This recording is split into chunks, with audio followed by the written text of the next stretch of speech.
მოგესალმებით პატრიცემულო რადიო მსმენელებო, მივესალმებით ჩვენ ტელემაყურებლებს. დღეს ხუთშაბათია, 7:30-ია და ვიწყებთ ჩემს ავტორო გადაცემას განათლების რეფორმის კვალდაკვალ. დღეს გვექნება, ასე ვთქვათ, სეზონის ბოლო გადაცემა, დავხურათ ამის სეზონს და შევაჯამებთ. ჩვენი გადაცემები ისეთია, ეს განათლების რეფორმის კვალდაკვალ, რომ პირდაპირ დაკავშირებული ვართ იმ პროცესებთან, თუ რა ხდება განათლებისა და მეცნიერების სისტემაში. ის ხდებოდა ჩვენს გადაცემებში, თუ იყო რაიმე სიახლეები, ახალი რეფორმები, ახალი სიახლეები, ასეთი წელს მნიშვნელოვანი არ ყოფილა, თუ არ ჩავთვლით ხელმძღვანელი მუშაკების ცვლილებებს, მინისტრების ცვლილებებს, მინისტრის მოადგილეების ცვლილებებს და ესე იგი 2024-25 სასწავლო წელს ღრმა რეფორმები არ გატარებულა ისეთი მნიშვნელოვანი არც ერთ საფეხურზე. თუ სიახლეები არის მატერიალურ-ტექნიკური ბაზის და ინფრასტრუქტურის გაუმჯობესების მხრივ. აშენდა ათეულობით და კაპიტალური რემონტები გაუკეთდა და რეაბილიტირებული იქნა მრავალი სკოლამდელი აღზრდა-წესებულება. დედაქალაქში თუ რეგიონებში, ასევე სკოლები და სპორტული ობიექტები და სპორტული მოედნები. კი ბატონო, ეს ნამდვილად არის მნიშვნელოვანი მიღწევები ამ კუთხით. და მაგრამ ჩვენ გვინდა ღრმა რეფორმები, როგორც უმაღლეს სკოლაში, ასევე სკოლებში, პროფებში. სიახლე არც თუ ისე კარგი სიახლე იყო ის, რომ პოლიტიკაში, ასე ვთქვათ, ძალიან დიდი დოზით ჩაერთო უნივერსიტეტები და თქვენ წარმოიდგინეთ სკოლები. ამ დროს ზოგადი განათლების კანონით და უმაღლესი განათლების კანონით სკოლები და უმაღლესი სასწავლებლები, ისევე როგორც პროფესიული სასწავლებლები და საერთოდ ყველა პედაგოგიური საგანმანათლებლო თუ სამეცნიერო დაწესებულება უნდა იყოს აპოლიტიკური. მე მიმაჩნია და არაერთი გადაცემა მიუძღვენი ამას, რომ ეს იყო კანონმდებლობის დარღვევა, კონკრეტულად ზოგადი და უმაღლესი კანონების დარღვევა. იქ პირველსავე მუხლებში წერია, რომ ზოგადსაგანმანათლებლო სკოლები და უმაღლესი სასწავლებლები არის აპოლიტიკური დაწესებულებები. და იქ პოლიტიკის შეტანა, პარტიული უჯრედების დაფუძნება, ან რომ ფუნქციონირებდეს, ეს არ შეიძლება. რა ხდებოდა ამ დროს სამინისტროს ხელმძღვანელობა და სამინისტრო მთლიანობაში იმალებოდნენ, არცად არ ჩანდნენ. გარდა თუ არ ჩავთვლით რექტორთა მუდმივმოქმედი კონფერენცია შეიკრიბა, იქაც ნაწილი რექტორების მივიდნენ, ეს იყო მე თუ არ ვცდები 38 უმაღლესი სასწავლებელი, არადა 64-ზე და მეცზე 70-მდე უმაღლესი სასწავლებელია, ნუ ეს მეტნაკლებად იცვლება ეს რიცხვები აკრედიტაციასთან დაკავშირებით. შემდეგ, ნუ და ყოველ შემთხვევაში ამ მუდმივმოქმედ რექტორთა კონფერენციას ხელმძღვანელობდა საქართველოს ტექნიკური უნივერსიტეტის რექტორი ბატონი დავით გურგენიძე. ასე ვთქვათ, მე ვადევნებდი თვალყურს, ისევ როგორც მთელი საქართველო, როგორი მუშაობა მიმდინარეობდა სტუდენტებთან და დიდად არ გამოირჩეოდნენ უმეტესობა რექტორები, რაღაც გამონაკლისები არის, რომლებიც მუშაობდნენ სტუდენტებთან, მაგრამ ასე შორს ჩვენ ვერ წავალთ და რაოდენ გასაკვირიც არ უნდა იყოს, არასრულწლოვანი მოსწავლეები, ნუ სტუდენტების სრულწლოვანები მაინც არიან, მაგრამ არასრულწლოვანი მოსწავლეები ჩართული იქნა ფართოდ აქციებში, ასევე გაუღეს ფართოდ კარები, სკოლის კარები და მასწავლებლებიც იყვნენ ამ აქციებში იღებდნენ მონაწილეობას, პროფესორ მასწავლებლები, მაგრამ ეს საუბედუროდ ხდებოდა სალექციო და საგაკვეთილო პროცესში. და რას ვხედავთ ჩვენ? სხვადასხვა გადაცემებშიც, მაშინ და ახლაც მიმდინარეობს მსჯელობა, რომ გამოდიან ხელმძღვანელი მუშაკები, ბევრი ძალიან სამინისტროში მუშაობდა, ზოგი გაუშვეს ნაწილი, მაგრამ ნაწილი უფრო მეტი ნაწილი ისევ დარჩა სამინისტროში და სხვადასხვა სტრუქტურებში, სამინისტროს ქვეშ სტრუქტურებში და ასე ვთქვათ, არასამთავრობო სექტორი წინ წამოწეული პლანზე და ასე ვთქვათ, ლიდერები თუ კოლიდერები საუბრობენ დღესაც, რომ დიახაც პოლიტიზირებული უნდა იყოს სკოლები, თითოეული გაკვეთილი, თითოეული მასწავლებელი და უნდა საუბრობდეს ქვეყანაში მიმდინარე პროცესებზე და რომელიმე პარტიის სასარგებლოდ და ნუ ხვდებით ალბათ რომელი პარტიის სასარგებლოდაც ამას საუბრობს და საუბრობენ განათლების ექსპერტები, ეგრეთ წოდებული ექსპერტები და ეგრეთ წოდებული რეფორმატორები და ყოფილი თუ ამჟამინდელი მაღალ ჩინოსნები, რომ ასევე უმაღლესი სკოლა უნდა იყოს პოლიტიზირებული. ეს არის ნორმალური მდგომარეობა. ამ დროს საერთოდ არ უნდა იყოს განათლების სისტემა პოლიტიზირებული, ამისი დრო არც გაკვეთილზეა, არც ლექციებზეა, არც რაღაც. მე ვურჩევ ხელისუფლებას ძალიან მეგობრულად და როგორც სპეციალისტი და რა ვიცი, გარკვეული გამოცდილების მქონე ადამიანი, მე ვურჩევ ასეთ რაღაცას, რომ უმაღლეს სკოლაში დაგეგმილია ძალიან დიდი რეფორმების გატარება, ღრმა რეფორმების გატარება. ეს ითვალისწინებს პირველ რიგში, უნდა ითვალისწინებდეს ყოველ შემთხვევაში, ასე ვთქვათ, ჩემი რჩევაა, რომ შეიცვალოს უმაღლესი განათლების კანონი. აუცილებლად უნდა შეიცვალოს ეს კანონი, ისევე როგორც უნდა შეიცვალოს ზოგადი განათლების კანონი.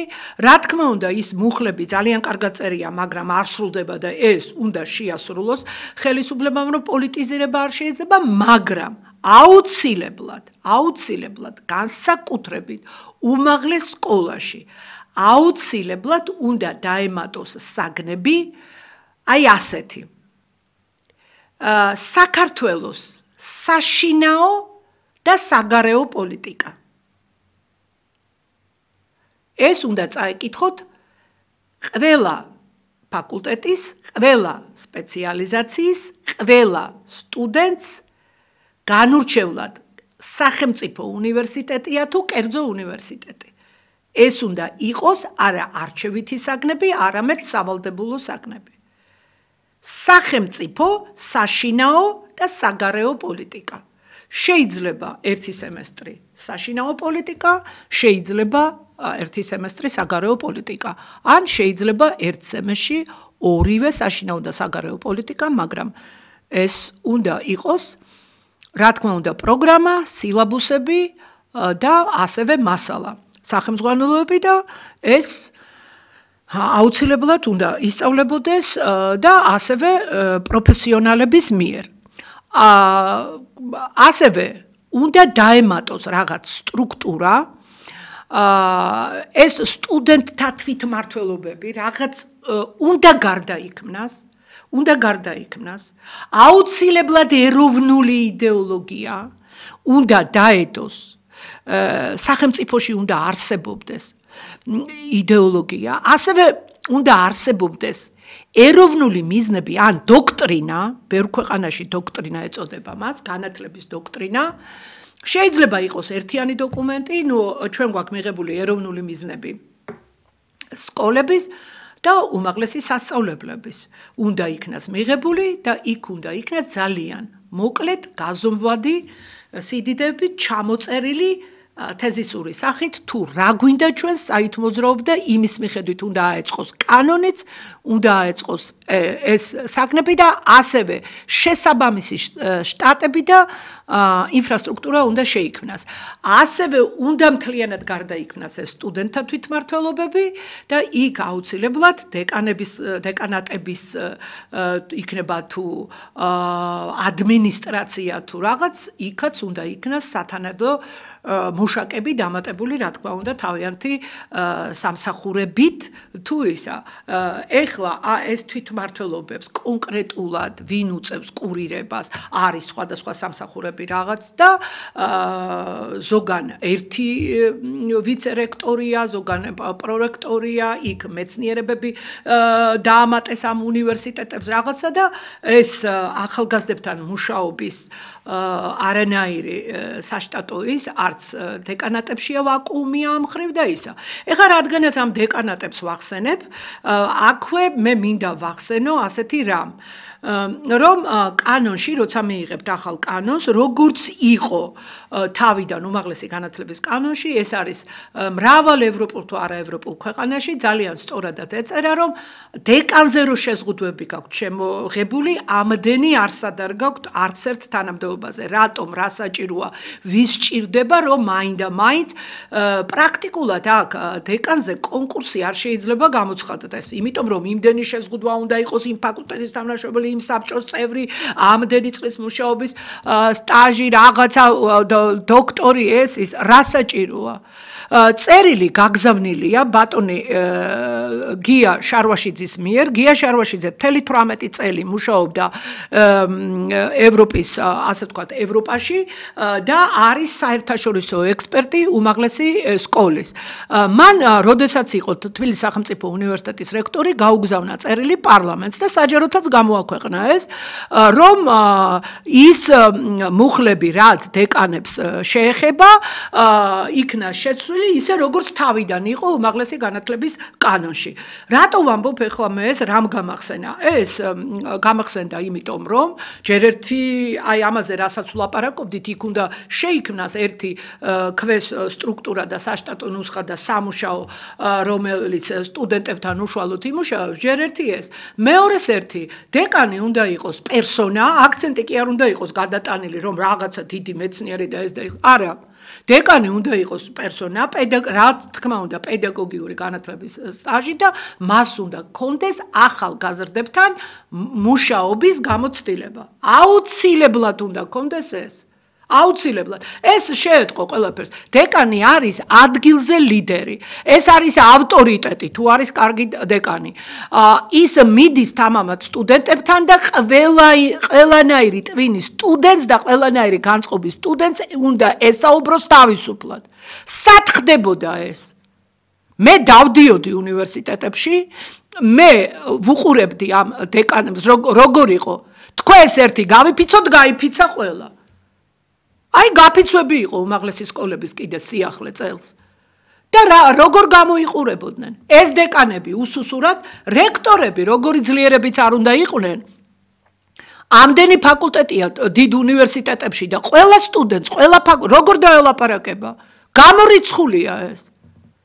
როგორ უნდა დაელაპარაკო 27,000 სტუდენტს, 22-ს, თუ გინდა 20-ს, თუ გინდა 15-ს და თუ გინდა 10,000 სტუდენტს. ერთმა რექტორმა უცბად, სასწრაფოდ. ეს ვერ მოხდება. ამიტომ ადგილებზე უნდა გყავდეთ ჩამოყალიბებული საქმის მცოდნე, ყველა ასაკობრივი ფსიქოლოგიის მცოდნე, ანუ პედაგოგიური განათლების, აღჭურვილი მეცნიერებით და პრაქტიკით, აი ასეთი ლიდერები, რომლებსაც აქვს ორგანიზატორული მუშაობის გამოცდილება და ასევე ახალგაზრდებთან მუშაობის გამოცდილება. და ეს არ ეტყობოდა 10,000-ობით და 100,000-ობით ახალგაზრდა იყო გარეთ. და ვინც არ გამოვიდა გარეთ. იკითხეთ, არანაირი მუშაობა, არანაირად არ მიდის და როგორ უნდა წავიდეს მუშაობა. ამერიკულ უნივერსიტეტებში თუ ასწავლიან ამერიკის შეერთებული შტატების საგარეო პოლიტიკას, ყველა ფაკულტეტზე და საშინაო პოლიტიკას. თქვენ რატომ არ ასწავლით?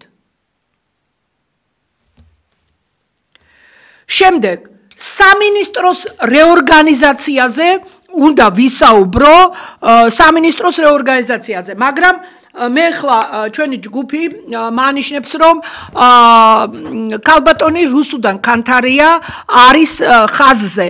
მე მინდა დღეს ჩავრთო თითო წუთიანი ჩართვა გავაკეთო იმ ადამიანებთან გასაუბრებით, რომლებიც მყავდა მოწვეული გადაცემათა ციკლი გავაკეთეთ ჩვენ სტანდარტებთან დაკავშირებით.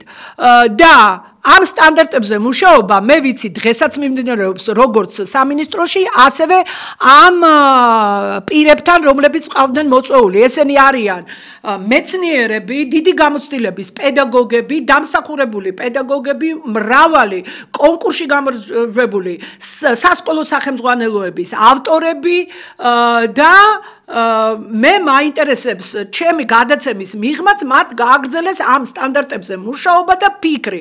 და აი ახლა მინდა სეზონის დახურვის ბოლო გადაცემის დროს მე ვკითხო მათ რა საბოლოოდ რა აზრი ჩამოუყალიბდათ და რას შეცვლიდნენ სტანდარტებში. ეს სტანდარტები შეიძლება ასე მივიღოთ, ჩავასწოროთ თუ თავიდან დაიწეროს. ქალბატონო რუსუდან, გისმენთ? დიახ, გისმენთ. მოგესალმებით. გამარჯობა, მივესალმებით თქვენს მაყურებელს. დიახ. კითხვა გაიგეთ ალბათ, ხო, ქალბატონო რუსუდან? დიახ, მე გელოდებით, გაეცით. კი ბატონო, ეხლა მე მინდა მოგახსენოთ, რომ ჩემი აზრით, საბაზო სკოლის ფიზიკის ახალ სტანდარტში აუცილებელია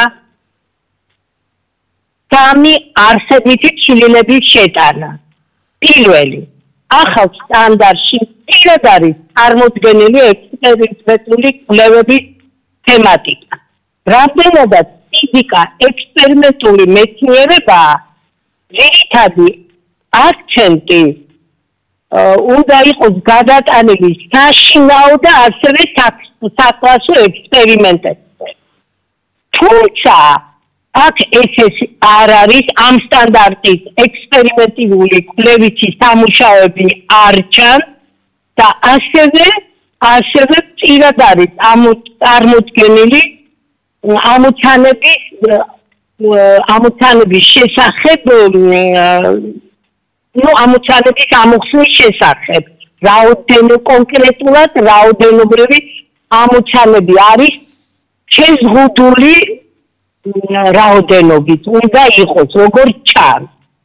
ამიტომ მე ვფიქრობ, რომ სტანდარტში აუცილებელია იყოს ექსპერიმენტის თემატიკა და მოთხოვნა არა მარტო თვისებრივი ამოცანების შესახებ, არამედ რაოდენობრივი ამოცანების შესახებაც, რადგანაც რაოდენობრივი ამოცანების ამოხსნის გარეშე წარმოუდგენელია ფიზიკის სრულფასოვანი შესწავლა. ეხლა მეორე არის, რომ სტანდარტში აუცილებლად უნდა ჩანდეს კლასების მიხედვით თემატიკის განაწილება. ეს გამოიწვევს თუ არ იქნება, განაწილება გამოიწვევს იმას, რომ კლასიდან კლასში გადასულ მოსწავლეს შეიძლება საერთოდ გამორჩეს ერთი თემა და დარჩეს უსწავლელი ამ თემის, იმიტომ რომ სხვადასხვა ავტორი სხვადასხვანაირად გადაანაწილებს ამ თემებს. და კიდევ ერთხელ მინდა გავიმეორო, რომ აქცენტი მხოლოდ თვისებრივ ამოცანებზე, ეს ნიშნავს, რომ ფიზიკა ჩვენ ნელ-ნელა ფორმულების გარეშე უნდა ვასწავლოთ საბაზო სკოლაში. მე უბრალოდ კითხვას ვსვამ, რომელზედაც მე პასუხი არ მაქვს. ახლა ვილაპარაკოთ მე-11-მე-12 კლასის სტანდარტის შესახებ. თუ საბაზო სტანდარტი შესაძლებელია გარკვეული შესწავლების შემდეგ, ჩემი აზრით, გაუმჯობესდეს, მე ვფიქრობ, რომ მე-11-მე-12 კლასის ახალი სტანდარტი აუცილებლად შესაძლებელი თუ არა მიღრეულ ცვლილებებს მოითხოვს. იქ გაწერილი უნდა იყოს, პირობითაც ამბობ, კულონის კანონი წერია საბაზო სკოლის სტანდარტში და წერია საშუალო სკოლის სტანდარტში.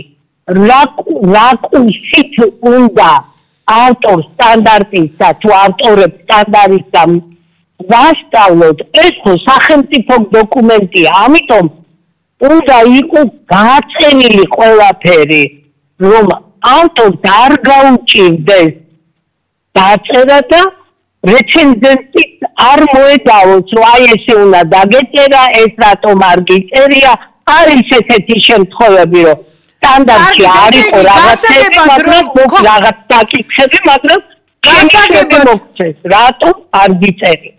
გასაგებად რომ თქვა, აი ხალხს რომ ვუთხრათ და სამინისტროსაც და ხელისუფლებასაც გასაგებად.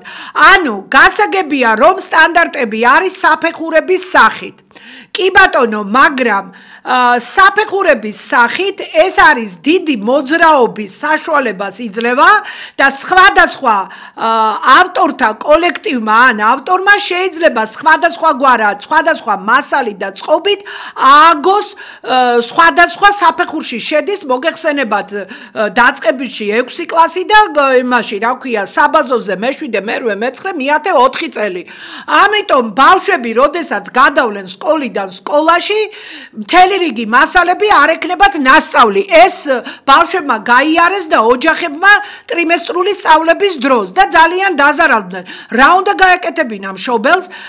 ბავშვი რო გადმოყავდა ზოგ სკოლაში ქიმია ქონდა ნასწავლი, ზოგან ფიზიკა ქონდა, ზოგან ბიოლოგია და რაც ბავშვს იმ სკოლაში ქონდა საგანი ნასწავლი, ამ სკოლაში უკვე გავლილი იყო და მშობელი იძულებული იყო ან ბავშვი დაეტოვებინა ყოველგვარი ცოდნის გარეშე, ან უნდა მოემზადებინა. აი ეს, ამიტომ არ შეიძლება სტანდარტში კი ბატონო საფეხურის დაარქვით საფეხურის სტანდარტი, მაგრამ შიგნით უნდა იყოს გამოყოფილი კლასების მიხედვით მასალები და ეს მასალები უნდა იყოს დალაგებული, რომ ბავშვები სკოლიდან სკოლაში გადასვლის დროს არ დაზარალდნენ ბავშვები. თავშებით გეთანხმეთ.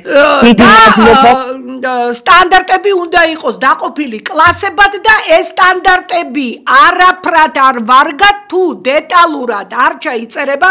ამჟამად რომ მოქმედებს სტანდარტები ის კარგად არის, უფრო დეტალურად არის გაწერილი ყველაფერი. ეხლა ჩვენ რასაც ვამბობთ, ეს ნაკლოვანებები იმ სტანდარტს არ აქვს.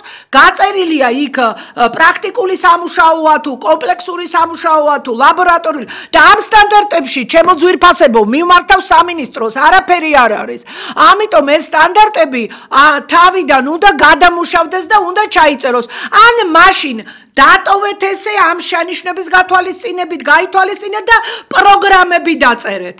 და იქ იყოს ყველაფერი სადემონსტრაციოც და ლაბორატორიული სამუშაო, ექსპერიმენტული სამუშაო, შემაჯამებელი თუ კომპლექსურებს დატოვებთ თუ რაც ყველაფერი იყოს შეტანილი. ასევე შეტანილი იყოს საგანთაშორისო კავშირები და საორიენტაციო საათების განაწილება. გემშვიდობებით ქალბატონო რუსუდან და პროფილური სწავლება ერთი სიტყვით მითხარით, კი თუ არა, ხართ თუ არა მომხრე? გარკვეული შესწორებებით მაინც ვარ მომხრე. პროფილური სწავლების? დიახ. ხო, ვინ აირჩევს ფიზიკას? აი ეგ არის არავინ. მე ვიცი ერთ-ერთი სკოლა ბიღომში, სადაც 2007-ში მოსწავლე ყავდა და არავის ფიზიკა არ აუწია. მე რატო ხართ მომხრე პროფილური სწავლება? არა, მე ვამბობ რომ უნდა მოხდეს ცვლილებები. არა, მე არცეთ ვარიანტში არ ვარ მომხრე პროფილური სწავლების იდეის. პროფილური სწავლება მე ვიცი უნივერსიტეტია მაგისტრის კაცობრიობა მოიგონა. ეს ზოგად საგანმანათლებლო მოდელი, რომელიც არის გერმანული მოდელი, ეს არის მსოფლიოში ყველა ნომერ პირველი მოდელი. ჩვენ ამას ვახორციელებდით 10 წლების განმავლობაში ჩვენი ქვეყანა ქონდა წარმატებები და უნდა გაკეთდეს ეს. კარგით, გემშვიდობებით, ნახვამდით, მადლობთ. კარგით, შემდეგი სტუმარი შემომიყვანეთ და სანამ შემომიყვანთ შემდეგ სტუმარს სამინისტროს რეორგანიზაციაზე შევჩერდი მე. სამინისტროს რეორგანიზაცია, როგორც ვიცით, მიმდინარეობდა ძალიან ჩუმად და სიახლე არის და ძალიან კარგია მივესალმები საჯარო სამართლის იურიდიული პირი, სტრუქტურა, ინფრასტრუქტურის სააგენტო გააუქმეს, ასე ვთქვათ, და გადაიტანეს სხვადასხვა უწყებებში, რომელიც რემონტებს და ამას უწევდა, ასე ვთქვათ, კურირებას. კარგით, მაგრამ რას ელოდებით საჯარო სამართლის იურიდიული პირი მასწავლებლის სახლი ამ ფორმით არ უნდა არსებობდეს და უნდა წავიდეს ლიკვიდაცია უნდა მოხდეს ამის. მასწავლებელთა პროფესიული განვითარება უნდა მოხდეს უნივერსიტეტებში. ყველგან არა, რომელსაც აქვს ყველაზე ძლიერი და მძლავრი მატერიალურ-ტექნიკური ბაზა და რომელსაც ყავს ყველაზე მაღალკვალიფიციური პროფესორ-მასწავლებლები და ყველაზე დიდი ბაზები. ასეთი უნივერსიტეტები ჩვენ საუკუნოვანი უნივერსიტეტები გვაქვს ქვეყანაში საბედნიეროდ, აი ეს ბაზები უნდა იქნას გამოყენებული, რატომაც არა. მე მხედველობაში მაქვს აქ უპირველეს ყოვლისა ამას რომ ვსაუბრობ თბილისის სახელმწიფო უნივერსიტეტი და ასევე საქართველოს ტექნიკური უნივერსიტეტი შეიძლება ეს განხორციელდეს მაგალითად ტექნიკურ საგნებში, რატომაც არა მაგალითად ინფორმატიკის ბაზა, რატომ არ შეიძლება რომ გამოვიყენოთ.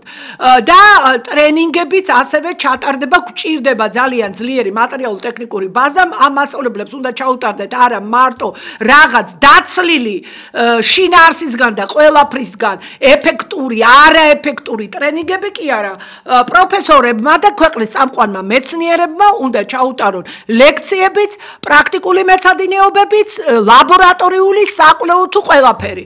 და კაცრად უნდა აიკრძალოს ყოველ თვეში თუ წელიწადში ტრენინგები. ეს ტრენინგომანია და ფულის კეთება უნდა დამთავრდეს, საბიუჯეტო თუ გრანტული თუ ყველაფერი და ეს უნდა ჩაიწეროს, ჩვენ არ ვართ მდიდარი ქვეყანა, ან 5 წელიწადში ერთხელ, ან 7 წელიწადში ერთხელ. ეს უნდა ჩაიწეროს კანონში. ასე უნდა მოწესრიგდეს და ეს სახელმწიფომ უნდა დაუკვეთოს ასეთ უნივერსიტეტებს და უფრო ნაკლები ფული დაეხარჯება სახელმწიფოს და უფრო ეფექტური იქნება ეს. გამოცდები მასწავლებელთა უნდა შეწყდეს და ეს გამოცდები უნდა ჩააბარონ უნივერსიტეტებში დიპლომების დაცვასთან ერთად და პროფესიაში შემოვიდნენ და შემდეგ შეწყდეს ეს გამოცდომანია. ამიტომ გამოცდების ერთიან ეროვნულ ცენტრს ეს ფუნქცია უნდა ჩამოერთვას და გამოცდების ერთიანი ეროვნული ცენტრიც ასეთი ფორმით სახელმწიფო ბიუჯეტი რომ აფინანსებდეს, ალბათ ესეც უნდა გაუქმდეს, კვლევითი ცენტრი უნდა გაუქმდეს, ბოლოს რო შექმნეს და ესეც უნივერსიტეტებს უნდა დაუქვემდებაროთ, იმიტომ რომ მთელი სამეცნიერო, ასე ვთქვათ, გონი, ჭკუა, ტვინი, ელიტა ჩვენი სამეცნიერო დაუნჯებულია უნივერსიტეტებში.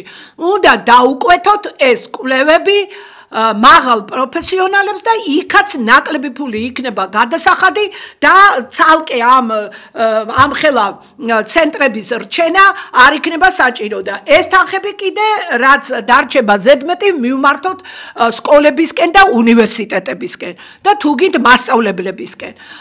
შემდეგ გამოცდების ეროვნული ცენტრი უნდა გარდაიქმნას, ცენტრი ჯერ ერთი ამ ცენტრიდან ვისაც უნდა ეთქვას მადლობა, ვუთხრათ მადლობა და თუ გინდათ ჯილდოებიც მიეცით და გაუშვით და არ შეიძლება არც ერთ ქვეყანაში არ არის ეს რომ რაც შეიქმნა გამოცდების ეროვნული ცენტრი უკვე 20 წელზე მეტია ერთი და იგივე ხალხი ადგენს ტესტებს თითქმის ყველა საგანში STEM საგნებში მაინც და ეს არაფრით არ შეიძლება ტესტებს საგამოცდო ტესტებს შეადგენს ის ხალხი ყოველწლიურად უნდა იცვლებოდეს და ძალიან სამდღიანი და ერთკვირიანი ვადაა საჭირო სხვა ქვეყნებში ასე ხდება და ჯერთი გამოცდები ასეთი ფორმით არ არის შემორჩენილი, მაგრამ და მას აკონტროლებს უშიშროების სამინისტრო ზედამხედველობის ქვეშ არიან და ჩამორთმეული აქვთ ყველაფერი და ისინი არიან რამდენიმე დღე მათი ზედამხედველობის ქვეშ და არსად თავისუფლად არ უშვებენ. აი მაშინ გამორიცხული იქნება იქნება ყოველგვარი ეჭვები, კორუფცია და ასე შემდეგ. გარდაქმნებია საჭირო. კარგით, შემდეგი კიდე მაქვს სტრუქტურაზე სალაპარაკო, მაგრამ შემდეგ სტუმრის შემდეგ ვილაპარაკებთ. ქალბატონი ლელა მეტრეველია. ქიმიის სტანდარტზე მყავდა მოწვეული, ასევე ქიმიის მეცნიერებათა დოქტორი, მრავალი დამხმარე სახელმძღვანელოს ავტორი, ქალბატონი და ზოგიერთი სასკოლო სახელმძღვანელოს გამარჯვებული ავტორი. ქალბატონო ლელა, რას დაუმატებდით? რას შეცვლიდით სტანდარტში? ეს სტანდარტები შეიძლება ასე მივიღოთ, ჩავასწოროთ თუ თავიდან დაიწეროს? მოდის პირველ რიგში მივესალმები აგრეთვე ტელემაყურებელს და სტუდიაში თურმე გყავთ მათაც. სტანდარტზე ჩემი აზრი ნაწილობრივ უკვე გამოვთქვი და ეხლა რა უნდა მოხდეს?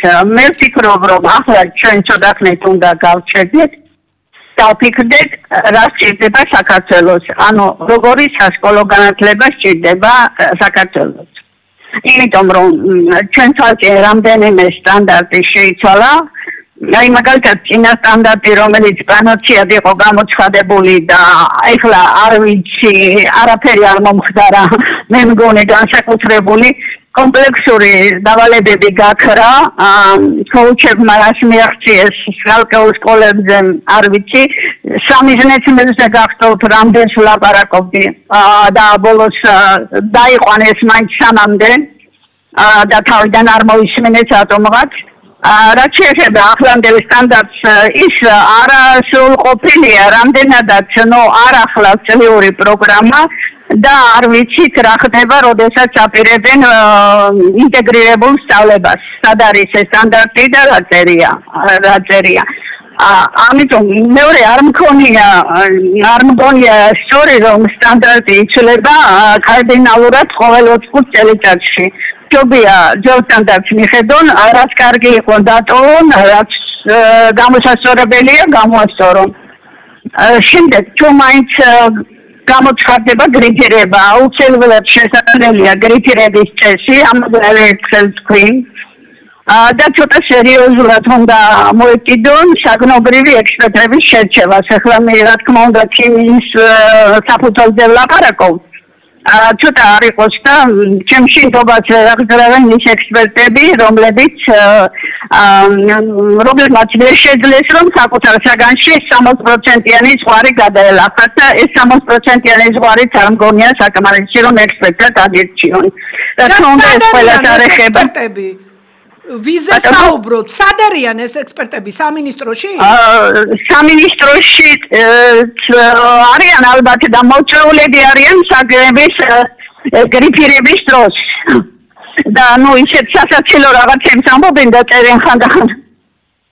რომ არ ვიცი რა, სახელმძღვანელო შეიძლება დაიწეროს როგორ უნდა ჩაატარო გრიფირება. ქალბატონო ლელა, რომ ჩაჭრილი გამოსაზე ჩაჭრილი მასწავლებლები იცით რა გამოსაზე ჩაჭრილი ნუ მე ვთქვი 60%-იანი ზღვარი აი ნუ რაღაცა იმდენი კრედიტი ნუ თუ არის ეს გამოცდა რაღაცისთვის საჭირო მაშინ გაითვალისწინო შედეგები და თუ არ ითვალისწინებენ შედეგებს მოატარებენ მაშინ გამოცდა ლოგიკურია რა გაქვს სათქმელით სტანდარტთან დაკავშირებით ანუ სტანდარტთან დაკავშირებით უნდა შეიცვალოს და სრულყოფილად უნდა დაიწეროს ახლა ჩვენ თქვით ანუ კარგით ახლა მე რას გკითხავთ იცით ერთი სიტყვით მითხარით იმიტომ რომ დროში გვაგვიანდება უკვე პროფილური სწავლების მომხრე ხართ თუ არა არა ვარ პროფილური სწავლების მომხრე იმიტომ რომ ეს გამოუწევს ძალიან ბევრი დავიტარებას ჯერ ერთი საპილოტო პროგრამა რომელიც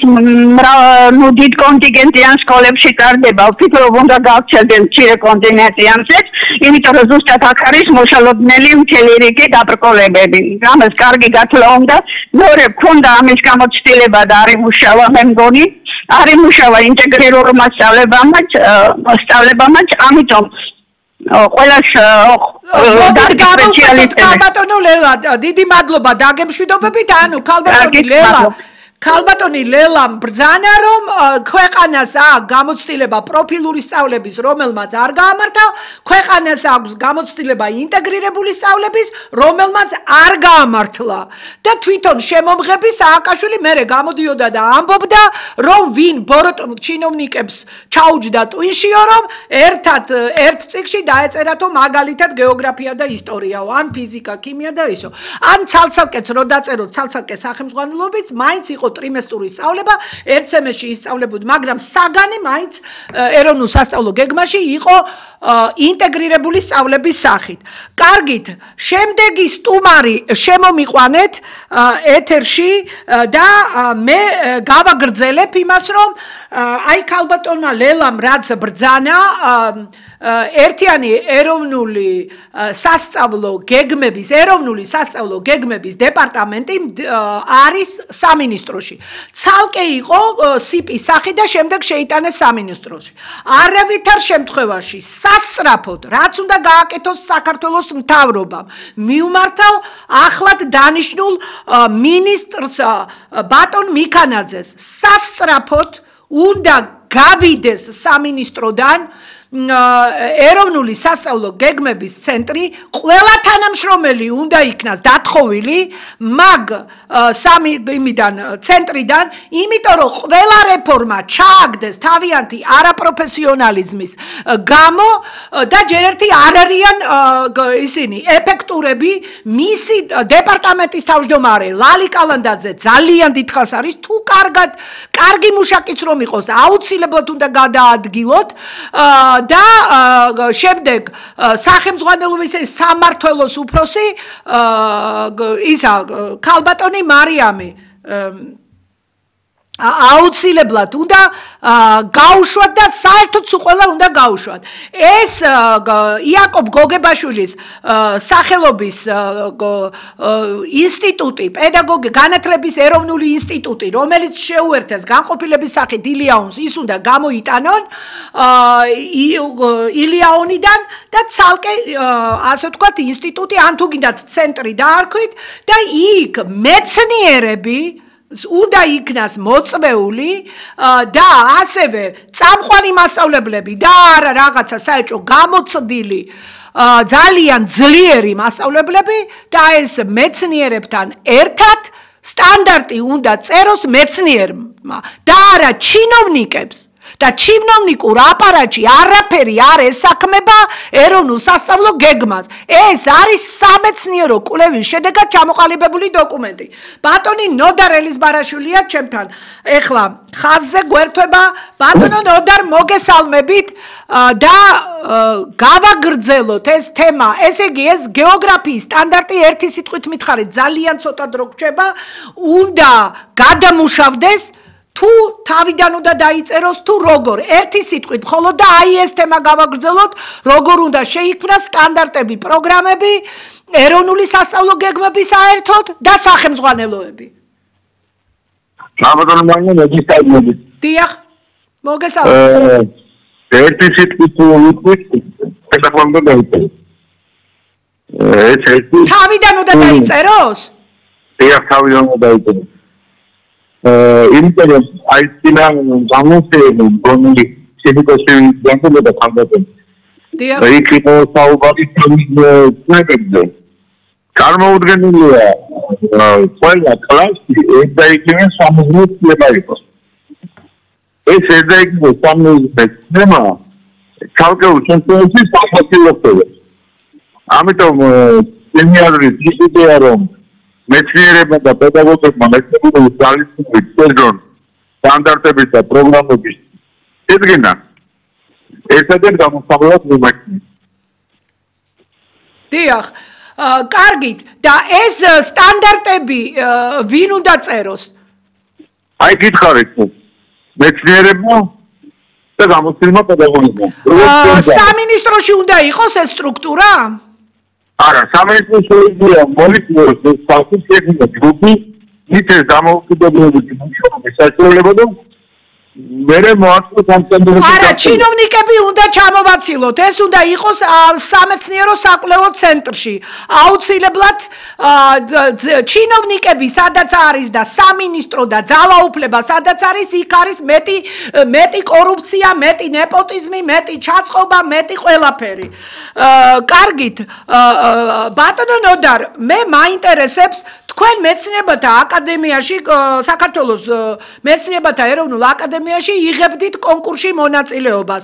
აგირჩიეს თუ არა? არა. რატომ ვინ გაჯობათ?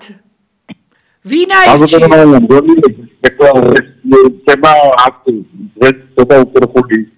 ჩემთვის არის ცნობილი რომ თქვენ გაქვთ ახალგაზრდობაში დაცული სამეცნიერო კანდიდატი და დოქტორისგან ანუ ორი დისერტაცია გაქვთ დაცული. ვინც აირჩიეს? იმას ორი დისერტაცია აქვს დაცული? სამწუხაროდ არა. არა. მაშინ დაუსვათ კითხვა მეცნიერებათა აკადემიას. რატომ მიეცით უპირატესობა ნოდარ ელიზბარაშვილზე უფრო ამდენი წიგნების საუნივერსიტეტო თუ სასკოლო წიგნების გამარჯვებულ ავტორზე უფრო და ჩამოყალიბებულ მეცნიერზე უფრო უპირატესობა იმას ძალიან საინტერესოა კრიტერიუმები არსებობს არ ვიცი მე ასე თქვენ კონკურსში რო იღებდით მონაწილეობა საბუთები რო შეიტანეთ კრიტერიუმები არსებობს არა, მხოლოდ დასაუბრებით ნება მანდატურების წესები. კარგით, ბატონო დაგემშვიდობებით. და მე რა მაინტერესებს, იცით, მასწავლებლის სქემა ასე უნდა დარჩეს თუ უნდა გაუქმდეს? რას გულისხმობთ? მასწავლებლების სქემა. თავისი წოდებებით, რაღაც სტატუსებით თუ გამოცდებით თუ ესეთი ხურჯინი ასე თქვა მასწავლებლის მოდრევი ტრენინგების, მოდრევი გამოცდების, მოდრევი დაგაბულობის, მოდრევი ბაღვილობის სქემა არის მასწავლებლების. რაღაც ახალი სქემაა მოსწავლეების. კი ბატონო ეს მე ვთქვი უნივერსიტეტებს უნდა გადაეცეს მე ვთქვი დასაწყისში გადაცემაში რომ თბილისის სახელმწიფო უნივერსიტეტი უნდა იყოს მთავარი ფლაგმანი რომელიც მასწავლებლებს პროფესიულ განვითარებას მისცემს და ეს იქნება 5 ან 7 წელიწადში ერთხელ მასწავლებლები ბევრია და თანდათანობით კარგი დაგემშვიდობებით და მე მინდა ასევე ჩავეტიო დროში და ვთქვა აქვე მოუწოდო საქართველოს მთავრობას მიმართო პრემიერ-მინისტრს იმიტომ რომ მას აქვს ძალიან დიდი და ფუნდამენტური განათლება და ვუთხრა რომ ძალიან ბევრი ბატონო პრემიერ-მინისტრო ბატონო ირაკლი ძალიან ბევრი არაპროფესიონალი იქნა წლების განმავლობაში შემოყვანილი. მე არ ვამბობ ამას რომ მაინდა-მაინც ამ ხელისუფლების დროს. არა, ეს ჯერ კიდევ დაიწყო წინა ხელისუფლების დროს და იმის წინა ხელისუფლების დროსაც. არსებობდა ასეთი ინსტიტუტი მასწავლებელთა დახელოვნების რესპუბლიკური ინსტიტუტი და იქ იყო 2 წლიანი კურსები და აი იყო გადამზადება რაღაც სწავლება და სრულიად სხვა სპეციალობის მაგალითად ტექნოლოგებს, მაგალითად ეკონომისტებს, მაგალითად ფინანსისტებს, ბუღალტრებს იმებს ამზადებდნენ. როგორც დრომ და მოვლენამ აღჩვენა და აჩვენებს დამეთანხმებით ალბათ ბატონო ირაკლი პედაგოგს უნდა კონდეს აუცილებლად თავისი სპეციალობით მიღებული განათლება. უნდა კონდეს იმ სპეციალობით დამთავრებული და ვერანაირმა გამოცდის ჩაბარებამ ვერ ამოავსო ეს ხარვეზი. ამიტომ უამრავი ადამიანი წერს რომ ჩავაბარე გამოცდა რაღაცა. ვისაც აქვს თავისი სპეციალობით დამთავრებული და აუცილებლად მაგისტრები უნდა შევიდნენ სკოლებში, ჩვენ თუ ხარისხი გვინდა, ამოარჩიეთ ასეთი ხალხი, ვისაც აქვს ჩაბარებული და აქვს დამთავრებული ის ფაკულტეტი, პედაგოგიური განხრით, რაც უნდა ასწავლოს მან, აი ეს ხალხი დანიშნეთ და გაუშვით ის ხალხი, თუ გინდა გამოცდები აქვს ჩაბარებული, გაუშვით ის ხალხი, ვისაც აქვს არასპეციალური ფაკულტეტები დამთავრებული. ესენი ხარისხს ვერ დადებენ. და ჩვენ და საუბერდუროთ ასეთ ხალხს მაღალი და მაღალი ისინი აქვთ მიღებული ასე თქვა და ეს სქემა გააუქმეთ ჩიხშია შესული ეგ არ გადაკეთდება გააუქმეთ დიახ ბატონი დიმიტრი გოშხეთელიანია ჩვენი დრო თითქმის იწურება ბატონო დიმიტრი ერთი რაღაც მოგესალმებით ერთი რამ მინდა გკითხოთ ბატონი დიმიტრი ეხა ვინც ჩვენ გვისმენს და გვიყურებს და ახალი შემოერთებულია ჩვენთან არის უამრავი რამდენიმე ათეული ძალიან მაგარი სასკოლო მეთოდური სახელმძღვანელოების ავტორი და მე მაგ თქვენთან ასეთი კითხვა ბატონო დიმიტრი ერთი ამბავია ატეხილი მათემატიკის ტესტის სირთულესთან ერთი წუთი გაქვთ ხოლო დრო იმიტომ რომ მე 2 წუთი თარგდება რა სიტყვით მათემატიკის ტესტზე დიახ კალბატონო მანანა მათემატიკის ტესტი კი არის ყოველთვიური არის სწავლება საერთოდ სკოლა არ არსებობს სტარია ჩამოგარია ამ ხალხს ამ მინისტრ წინა მინისტრ საერთოდ შეხვედრა არავისთან არ უნდა და თავისას აწობიან და პროფესიონალთან სანამ ესენი არ გამოაცხადეს სახელმწიფო ციგნი რთული ტესტი იყო რთული ორჯერ 4 წუთი თუ არის არის სწავლება სკოლაში სკოლის წინში არ წერია სკოლის წინში არ წერია და რეპერტორი ვერ ასწრებს შემდეგ შინაარსიდან უპროვარებში შედეგი იქნებოდა